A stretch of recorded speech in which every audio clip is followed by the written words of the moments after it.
नमस्कार दोस्तों, आप देख रहे हैं इस स्टोरी 2.0 और मैं हूं आपके साथ शिवम। मैं आप लोगों के लिए हर रोज़ एक डरावनी कहानी लेकर आता हूं। तो आज की कहानी थोड़ी ज़बरदस्त होने वाली है क्योंकि आज की कहानी कुछ ऐसी ही है। तो चलिए आज की कहानी को शुरू करते हैं।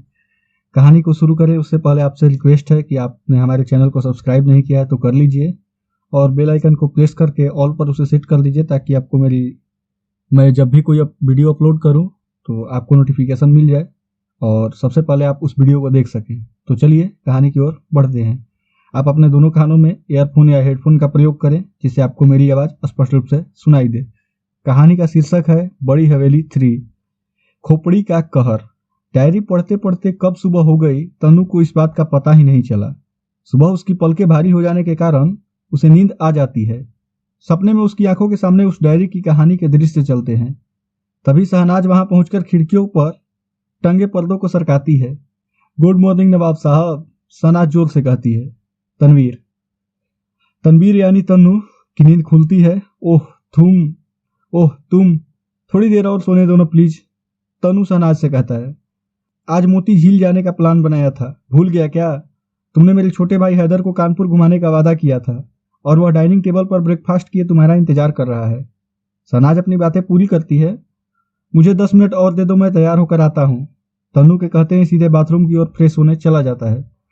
नाश्ते के बाद तन्नू हैदर को अपने वालिद के कार से कानपुर घुमाने ले जाता है। काफी घूमकर खिलौने और सामान खरीदने के बाद दोनों गाड़ी की ओर बढ़ ही रहे थे। तभी तनवीर की नजर एक लड़की पर पड़ती है। ये तो तन्हारिका है। ये यहाँ पर क्या कर रही है? इसे तो अपने गांव में होना चाहिए था। इसका पीछा करना पड़ेगा। आखिर ये कौन सी नई पहेली है? इसका पता तो लगाना ही पड़ेगा। तनवीर अपने मन ही मन यह बात कहती है। तनवीर हैदर को सामान सहित अपने हाथों से पकड़कर उठा लेता है और जल्दी से अपनी कार की तरफ लपकता है। निहारिका सामने रोड क्रॉस कर रही थी। तनवीर बिना देर किए रोड क्रॉस कर गाड़ी उसके पीछे चलाने लगता है। अब तक निहारिका की नजर तनवीर पर पड़ी थी। वो एक अस्पताल के अंदर चली जाती है। तनवीर भी गाड़ी पार्क करके अस्पताल के अंदर चला जाता है। हैदर भी उसी के साथ ही था। अस्पताल के कुछ कमरों में देखने के बाद निहारिका उसे देखती है। वो अस्पताल में किसी मरीज को देखने पहुंची थी।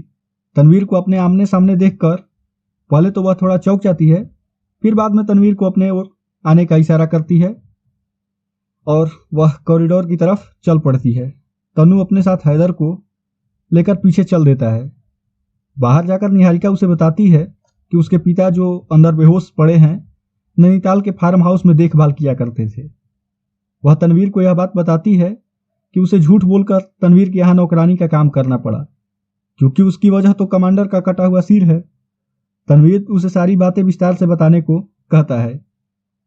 तब तनवीर अपनी बातें शुरू करती है। मेरा नाम उर्मिला है। मैं आपके पिता द्वारा रखे गए फार्म हाउस के केयर टेकर की बेटी हूँ। मैं पढ़ी लिखी हूँ और बीए फर्स्ट ईयर की स्टूडेंट भी हूँ। हम लोग नैनीताल में बड़ी हंसी खुशी अपना जीवन बिता रहे थे। तभी एक दिन आपके वालिद वहां पहुंचते हैं और उनके हाथों में एक छोटा और वजनदार संदूक था। साथ में कुछ पुरातत्व से संबंधी कलाकृतियां थी। फार्म हाउस के माली और नौकरों ने मिलकर सामान उनके कमरे में रखवा दिया। वह ज्यादातर समय अकेले ही बिताते थे। वह वहां 2 दिन रुके थे। अपने जाने से पहले उन्होंने अपने कमरे का ताला खुद बंद किया और चाबी मेरे पिताजी को दे दी। ऐसे तो कभी आपके वालिद के कमरे में कोई हाथ नहीं लगाया जाता है, पर आपके वालिद को गुजरे हुए जब काफी साल बीत गए तो एक दिन फार्म हाउस को फिर से पेंट करने का फैसला लिया गया क्योंकि दीवारों से पानी रिसने लगा था। ऐसा पहली बार नहीं हो रहा था इतने सालों में। आपके पिता के कमरों की दीवारों को पेंट करने का फैसला लिया गया। उनके कमरे का ताला खोला गया और अंदर जाकर साफ सफाई शुरू कर दी। सफाई शुरू होते ही पहले 2 दिन तो सब कुछ ठीक था। फिर आपके पिताजी का कमरा खोलकर उसके अंदर सामान रखा जाने लगा क्योंकि पेंट करने का काम तब भी चालू था, तो इसलिए आपके पिताजी की कमरे खोलने पड़े। पर एक रात जब सभी अपने कमरे में सो रहे थे तभी अचानक मेरे पिताजी अपने बिस्तर से उठ जाते हैं और उठकर सीधे आपके पिताजी के कमरे की ओर चल दिए। ऐसा लग रहा था जैसे उन्हें नींद में कोई पुकार रहा हो और उन्हें उस कमरे तक लेकर गया हो। उस रात मैं अपनी खिड़की के सामने स्टडी टेबल पर बैठकर अगले दिन होने वाले अपने पेपर की तैयारी कर रही थी। खिड़की से आपके पिताजी का कमरा साफ साफ दिखता है जो ठीक नीचे है। मैंने देखा कि मेरे पिताजी अंदर गए और वहां एक और लटकी शेर की तस्वीर को सामने से जाकर खड़े हो गए। फिर थोड़ी देर खड़े रहने के बाद उन्होंने उस तस्वीर को हटाया। उसके पीछे दीवार पर बनी एक अलमारी में संदूक रखा हुआ उन्हें वहां मिला। मेरे पिताजी ने संदूक को नीचे उतारा और पास ही के टेबल पर रख दिया। उसे हेयर पिन की मदद से खोलकर उसे अंदर से कपड़े झोले जैसे बटुए को बाहर निकाला। फिर उसकी रस्सी ढीली करके जैसे ही अंदर देखा तो उन्हें तेज लाल रोशनी चमकी। मेरे पिताजी बेहोश होकर वहीं पर गिर पड़े। कपड़े का बटुआ हाथ से नीचे गिर चुका था।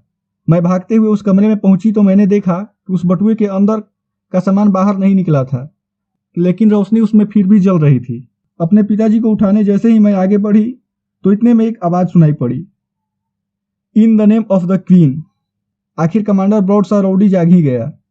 सुनो लड़की, ये तुम्हारा बाप अभी मरा नहीं है, आंखों पर रोशनी की चमक से बेहोश हुआ है और ऐसा ही रहेगा जब तक तुम हमारा बाकी का बॉडी का मदद नहीं करता है। तुमको ये करना है, कानपुर की बड़ी हवेली के तनखाने पर लटकी तावीज और जंजीरें हटा देना है, जिससे मेरा शरीर वहां से टहल सके और लोगों में खौफ पैदा हो जाए। किसी को पता नहीं चल पाए कि तुम कौन हो।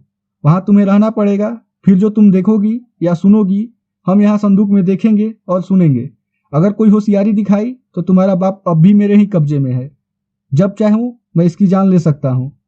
अब बैठे हुए क्या देखता और सुनता है, इधर आकर हमारा खोपड़ी को उठाओ और इज्जत के साथ संदूक में वापस रख दो।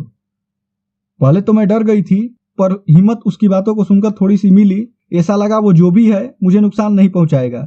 सो मैंने वही किया जो उसने कहा। मैंने उसे संदूक के अंदर से बंद कर दी और उसी जगह पर रख दिया। वही तस्वीर उस जगह छुपाने के लिए दीवार पर लटका दी। इस हादसे के बाद मेरे पिताजी की हालत गंभीर हो गई। बहुत जगह इलाज कराया पर कोई फायदा नहीं हुआ। फिर हम सब